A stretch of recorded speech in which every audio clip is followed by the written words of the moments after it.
Hello friends, मैं धर्मेंद्र एक बार फिर से आपका स्वागत करता हूं हमारे यूट्यूब चैनल डीके एकेडमी पर। फ्रेंड्स, इसमें हम मनोविज्ञान का आज यह 8वां चैप्टर होगा, जिसमें हम अवस्थाओं के बारे में पढ़ रहे थे। और अवस्था में हमने शैशवावस्था और बाल्यावस्था के बारे में पूर्णतः चर्चा की, यानी शैशवावस्था की विशेषताएं क्या होती हैं, शैशवावस्था की परिभाषा और उसके अन्य नाम। फिर इसी क्रम में हम बाल्यावस्था को पढ़े, उसमें बाल्यावस्था की परिभाषा, उसके अन्य नाम और उसकी विशेषता के बारे में हमने पढ़ा। अब इसके बाद हम यहाँ पे अब इसमें हम आज पढ़ने वाले हैं किशोरावस्था। यहाँ पे आज हम पढ़ने वाले हैं किशोरावस्था। ठीक, किशोरावस्था समय क्या बताया गया था आपको? 12 या 13 वर्ष से 18 या 19 वर्ष। ठीक, यही समय होता है। तो यहाँ पे हम देख लेंगे किशोरावस्था, है ना। इसमें किशोरावस्था आपका हो गया। इसमें किशोरावस्था के बारे में हम इसमें जानेंगे कि इसकी यानी किशोरावस्था है क्या। फिर इसके बाद हम किशोरावस्था के अन्य नाम को पढ़ेंगे। फिर इसके बाद किशोरावस्था की परिभाषा को जानेंगे, जहां से क्वेश्चन आपके बनने हैं कोटेशन से। और इसकी विशेषताओं के बारे में भी हम चर्चा करेंगे, जहां से क्वेश्चन आते हैं।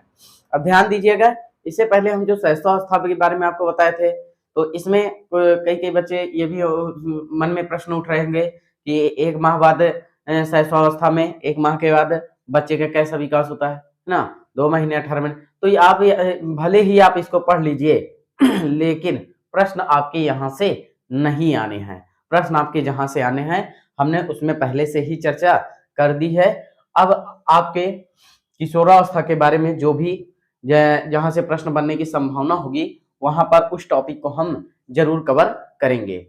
तो यहाँ पे पहली चीज, शैशवावस्था के बारे में आपने पढ़ा था कि शैशवावस्था को 3 भागों में बांटा गया था, है ना।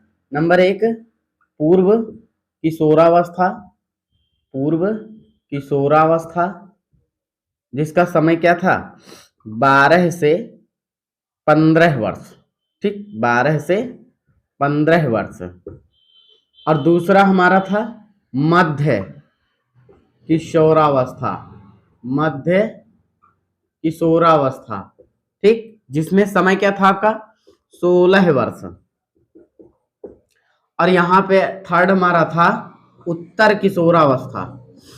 उत्तर किशोरावस्था, इसका समय क्या बताया गया था आपको? 16 से 19 वर्ष। ठीक है, 16 से 19 वर्ष इसमें आपको बताया गया था। तो हमने यहाँ पर उत्तर किशोरावस्था 16 से 19 वर्ष। तो ये तो किशोरावस्था, जब अवस्थाओं के बारे में हम आपको चर्चा किए थे तो उसी में इसके डिवाइडेशन के बारे में हम जान लिए थे। अब सबसे पहली चीज, ये किशोरावस्था है क्या चीज।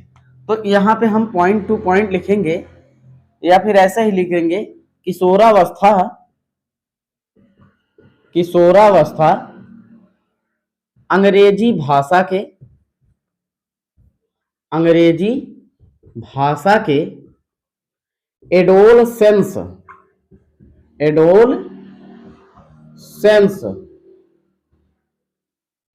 एडोलसेंस शब्द का हिंदी रूपांतरण है।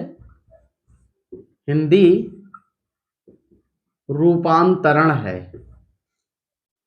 ठीक है, हिंदी रूपांतरण है, जिसकी उत्पत्ति लैटिन भाषा के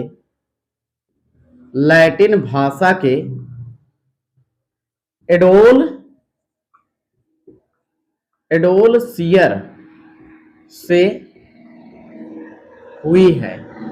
इसकी उत्पत्ति लैटिन भाषा के एडोलसियर से हुई है, और जिसका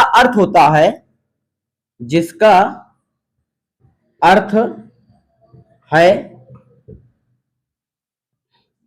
प्रजनन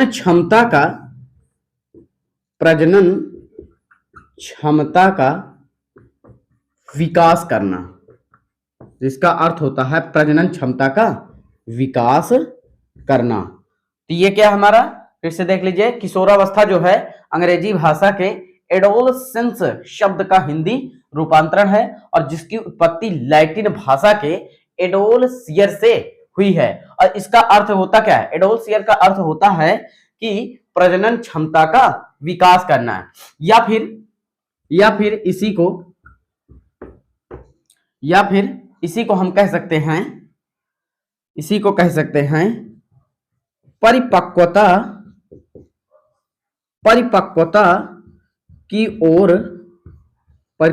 की ओर आगे बढ़ना, ये इसका अर्थ होता है। यानी एडोलसियर का अर्थ क्या है, प्रजनन क्षमता का विकास करना या फिर परिपक्वता की ओर आगे बढ़ना। ठीक, तो ये रहा हमारा किशोरावस्था के बारे में एक संक्षिप्त जानकारी। और भी इसमें जैसे आप बता सकते हैं, यहां पे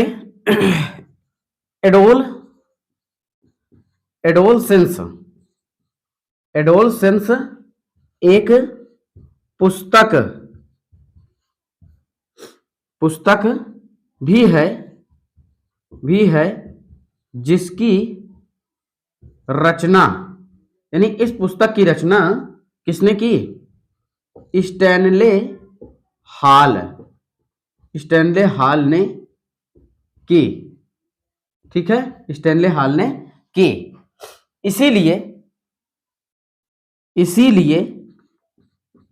इसीलिए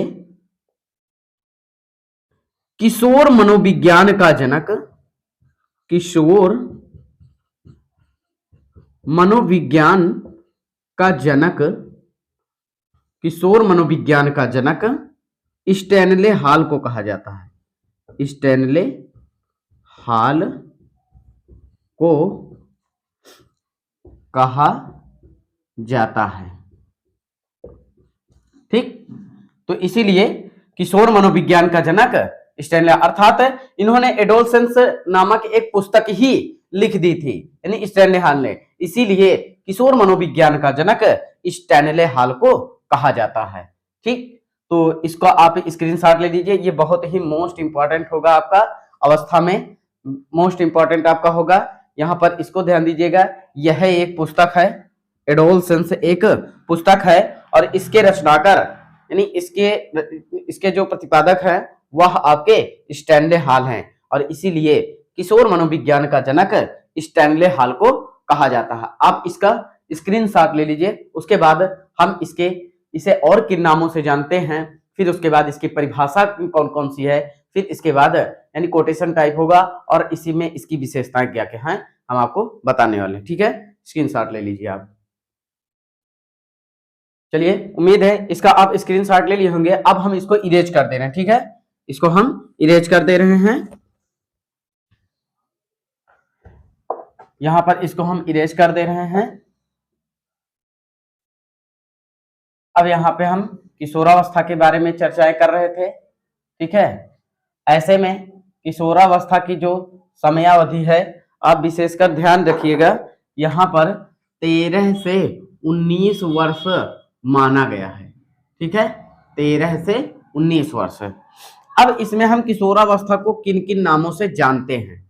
ठीक है, किशोरावस्था के अन्य नाम किन किन नामों से जानते हैं। नंबर 1 हमारा किशोरावस्था को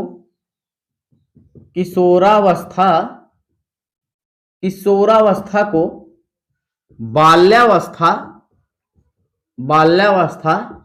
एवं प्रौढ़ावस्था के बीच का वयः संधि या इसे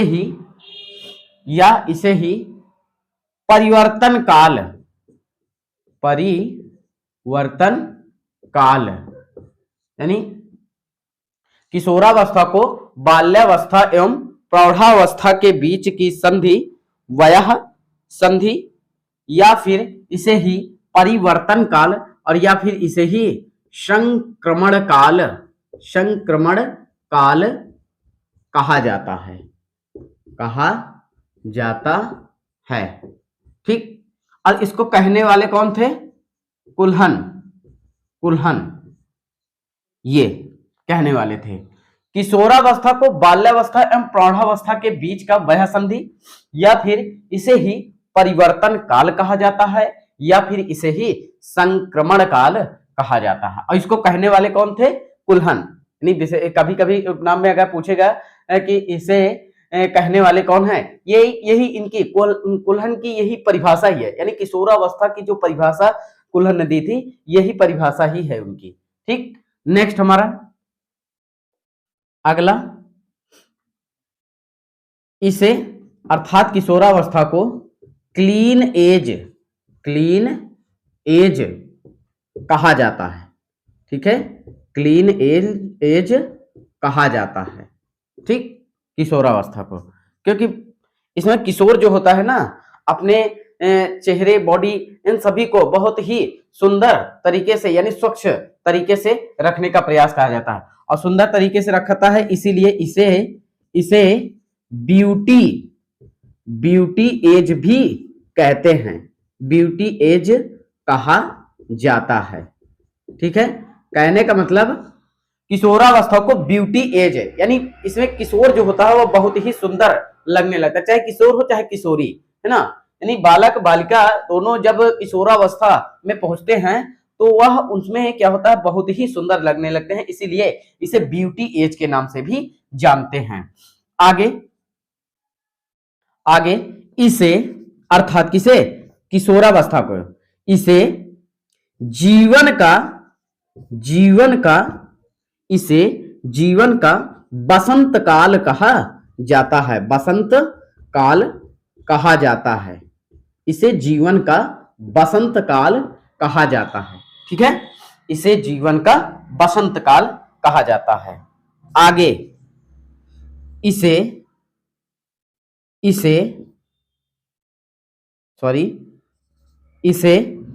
जीवन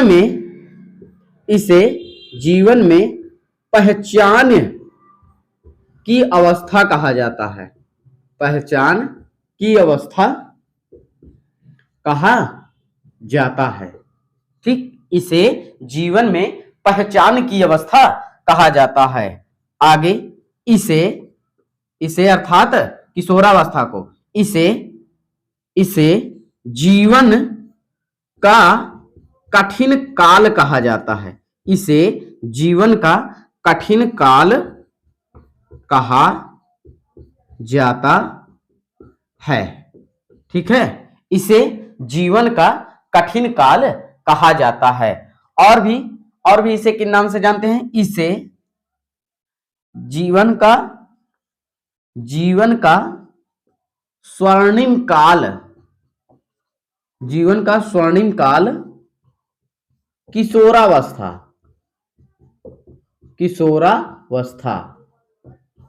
ठीक, जीवन का स्वर्णिम काल किशोरावस्था। तो आपने इसमें यहां पर इन नामों को जाना, यानी इसमें किशोरावस्था को किन किन नामों से जानते हैं, यानी किशोरावस्था को बाल्यावस्था एवं प्रौढ़ावस्था के बीच का वया संधि या फिर इसे ही परिवर्तन काल या फिर इसे ही संक्रमण काल कहा जाता है और इसको कहने वाले कुल्हन थे। अगला, इसे क्लीन एज कहा जाता है, क्योंकि बच्चा यानी किशोर या किशोरी इसमें बहुत ही अपने आप को स्वच्छ रखने का प्रयास करते हैं। इसे ब्यूटी एज कहा जाता है, ब्यूटी एज हमने अभी आपको बताया कि क्यों कहा जाता है। इसे जीवन का बसंत काल कहा जाता है, यानी जीवन में इनके हमें ये यानी किशोर या किशोरी किशोरावस्था में ये हमेशा यानी हर तरह हर मौसम में ये खुश नजर आते हैं, इसीलिए जीवन का बसंत काल कहा जाता है। इसे जीवन में पहचान की अवस्था, यानी यहाँ पे किशोरा या किशोरी जो है इनकी एक खुद की एक पहचान होती है, इसीलिए यहाँ पर बताया गया कि जीवन में पहचान की अवस्था यानी किशोरावस्था, यानी जब बच्चा किशोर या बालिका किशोरी हो जाती है तो उसकी एक अपनी खुद की पहचान हो जाती है। ठीक, इसे जीवन का कठिन काल कहा जाता है और इसको कहने वाले थे किलपैट्रिक, यही इनकी परिभाषा भी होगी हम आगे परिभाषा में इनकी पढ़ेंगे, यही सेम टू सेम यही इनकी परिभाषा होगी किशोरावस्था के बारे में। किलपैट्रिक ने बताया कि जीवन का कठिन काल किशोरावस्था को कहा जाता है, यानी ये इसमें बहुत से आचार विचार जो होते हैं वह किशोर जो है बहुत ही सोच समझ के किसी विचारधाराओं को, अपनी भाषा को किसी के समक्ष अभिव्यक्त करता है। ठीक, बहुत ही यानी इसमें कठिनाइयों का भी सामना करना पड़ता है। आगे, जीवन का स्वर्णिम काल यानी गोल्डन एज इसे ही कहा जाता है किशोरावस्था को। ठीक, तो आपने इनको जाना, किशोरावस्था के अन्य नामों को आपने यहां पर जाना, और इसमें हमने यहां पे देखा, और यहीं पर यह अवस्था, इसी में एक और देख लेंगे, रोजगार चुनने की, क्योंकि वहां पे प्लेस नहीं था इसलिए यहां पे रोजगार चुनने की अवस्था, यानी इसी को रोजगार चुनने की अवस्था भी कहा जाता है, क्योंकि किशोर या किशोरी जब इसमें आता है तो वह अपने जीवन यापन के लिए कुछ ना कुछ करने का प्रयास करता है, यानी रोजगार को ढूंढने लगता है। तो इस तरह से हमने किशोरावस्था के उपनाम को जाना कि किशोरावस्था को किन किन नामों से जानते हैं। अब इसमें इससे संबंधित जो इसकी परिभाषा और विशेषता है उसके बारे में हम चर्चा करेंगे। तब तक इसको आप स्क्रीनशॉट ले लीजिए, और उसके बाद हम इसको इरेज करके डायरेक्ट आपको परिभाषा नोट कराते हैं। ठीक है, चलिए अब यहाँ पे हमने उसको इरेज करके हमने परिभाषा को नोट डाउन किया है। अब इसकी हम परिभाषा को जानेंगे। अब यहाँ पे हम देखते हैं कि किशोरावस्था की परिभाषाएं क्या क्या है।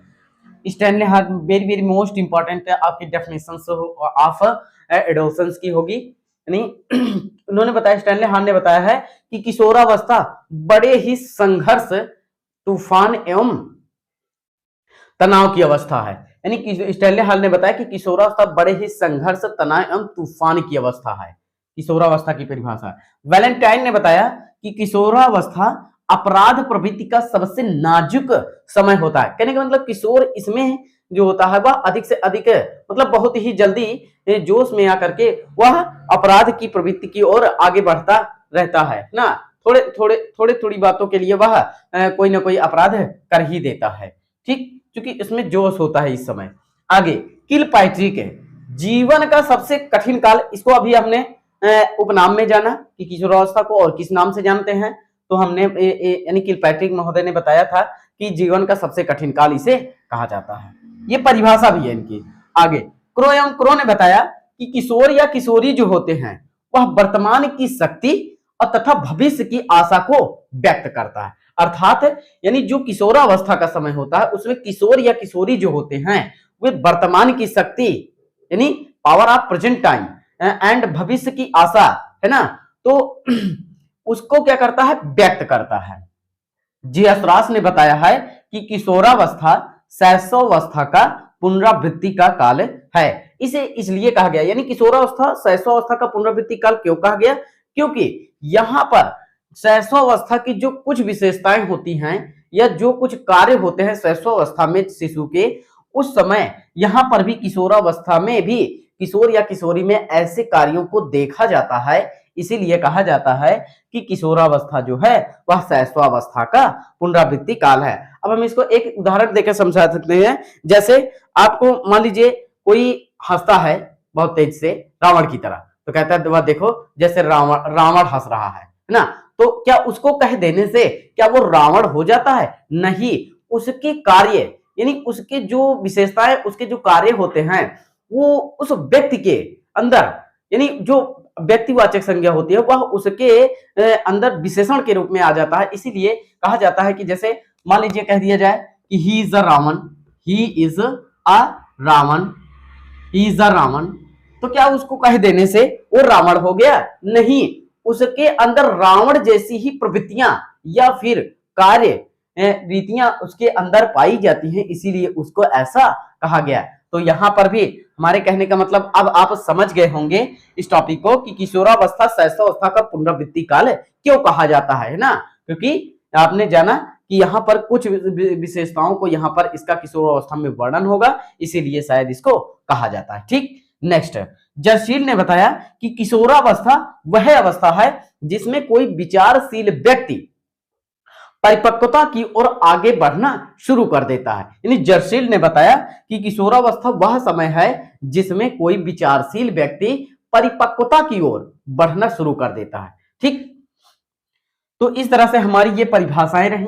किशोरावस्था के बारे में, आप इनको जरूर ध्यान दीजिएगा। यहाँ पे मोस्ट इंपॉर्टेंट करके आपका स्टैनले हॉल होगा, इसको आप ट्रिपल स्टार 5 स्टार भी दे सकते हैं, है ना।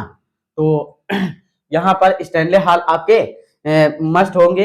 यहाँ पे हॉल भी अकेले आ सकता है, ऑप्शन में आपका हॉल भी दे सकते हैं, हॉल या स्टैनले हॉल, तो आप परिभाषा इसी को जानते रहिएगा। ठीक है, अब इसके बाद इसकी जो विशेषताएं होंगी उस पर हम चर्चा करने वाले हैं। अब आप इसको स्क्रीनशॉट कर लीजिए, उसके बाद इसको हम इरेज करके आपको विशेषता के बारे में बताते हैं। ठीक है,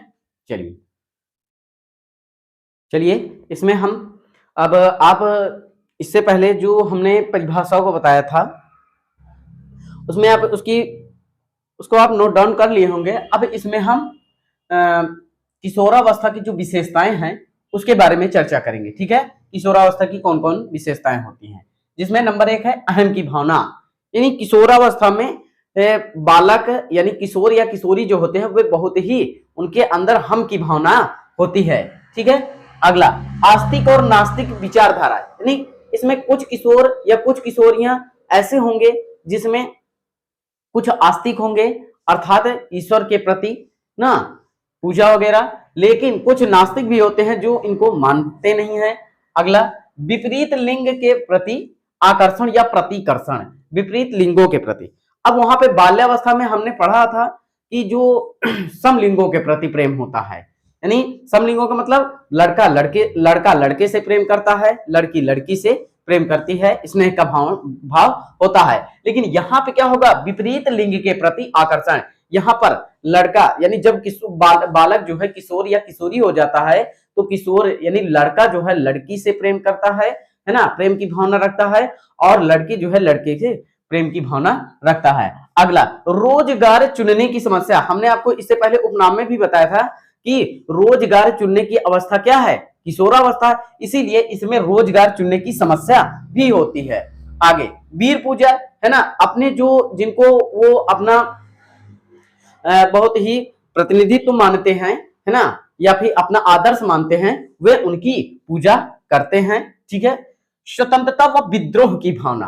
यानी किशोर या किशोरी जो होते हैं वह अपने आप को स्वतंत्र रखने के लिए महसूस यानी सोचते हैं कि हम स्वतंत्र रहें, किसी भी प्रकार का उन्हें रोक टोक ना हो।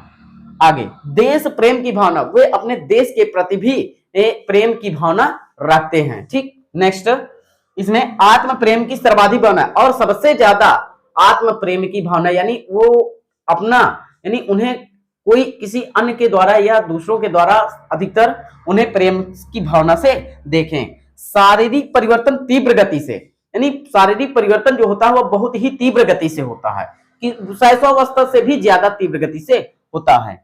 आगे संवेगात्मक परिवर्तन तीव्र गति से होता है, संवेगात्मक परिवर्तन भी जिसमें सबसे शक्तिशाली संवेग भय और क्रोध, यानी इसमें बाल किशोर या किशोरी जो होंगे वह सबसे ज्यादा उसमें संवेग सबसे प्रभावशाली क्या होगा आपका, वो भय होगा या फिर क्रोध। यानी इसमें किशोर या किशोरी जल्दी या तो डर जाते हैं या फिर सबसे ज्यादा क्रोधित होते हैं। ठीक, नेक्स्ट अगला इसी में बताया गया है किशोरावस्था में यौन अंगों का पूर्ण विकास हो जाता है और प्रजनन क्षमता विकसित हो जाती है। ठीक है, यौन यानी किशोरावस्था में यौन अंगों का जो विकास होता है वह पूर्णतः हो जाता है किशोरावस्था में, और उनमें प्रजनन क्षमता का विकास हो जाता है यानी विकसित हो जाती है। आगे सर्वांगीण विकास, सर्वांगीण विकास से मतलब है यहाँ पे नैतिक विकास, सामाजिक विकास, संवेगात्मक विकास, सभी विकास यहाँ पर होते हैं। किशोरावस्था की सबसे बड़ी समस्या क्या है, समायोजन की समस्या। समायोजन की समस्या का मतलब बालक या बालिका अर्थात किशोर या किशोरी जब अपने आप को वातावरण के अनुकूल वे अपने आप को समायोजित नहीं कर पाते हैं तो उनमें क्या होता है, अपराध प्रवृत्तियां भी आ जाती हैं ना। और इसी अवस्था में ही उन्होंने यानी बैलेंटाइन ने बताया कि सच्ची मित्रता स्थायी शत्रुता, ये किशोरावस्था की प्रमुख विशेषता, अर्थात किशोरावस्था की प्रमुख विशेषता क्या बताई गई, किशोरावस्था की प्रमुख विशेषता यह बताई गई कि इसमें जो मित्रता होती है वह सच्ची मित्रता यानी फ्रेंडशिप जो होती है वह क्लोजली होती है बहुत, और जो शत्रुता होती है वह भी बहुत ही अच्छी शत्रुता मानी जाती है। ठीक, तो इस तरह से हमने किशोरावस्था के बारे में इन सभी चीजों को पढ़ा। हमने किशोरावस्था क्या है, ठीक है, उसके बाद किशोरावस्था के उपनाम, किशोरावस्था की परिभाषा और किशोरावस्था के की जो विशेषताएं हैं इनके बारे में पूर्णतः चर्चाएं की। अब हम यहाँ से यह टॉपिक समाप्त होता है। अब इसके अगले दिन आपको नेक्स्ट और नया टॉपिक बिल्कुल मिलेगा, या फिर जीन पियाजे को लेकर आएंगे, या फिर आपको संवेग आपको पढ़ाया जाएगा। जहां तक उम्मीद है जीन पियाजे को ही लेकर आएंगे। जीन पियाजे को पढ़ाने के बाद फिर आपको यहीं पर जीन पियाजे को पढ़ाने के बाद आपको इसमें जो संज्ञानात्मक विकास में जीन पियाजे और एक जेरोम ब्रूनर भी है ना, उनको पढ़ाने के बाद फिर जीन पियाजे का ही नैतिक विकास का सिद्धांत आपको पढ़ाया जाएगा और उसी में कोहल वर्ग को भी हम उसमें चर्चाएं कर लेंगे। फिर इसके बाद जो आएगा हमारा, फिर संवेग के बारे में चर्चा करेंगे और इसी तरह पढ़ाते हुए हम अधिगम की ओर आगे बढ़ते हुए चले जाएंगे। ठीक है, थैंक यू सो मच।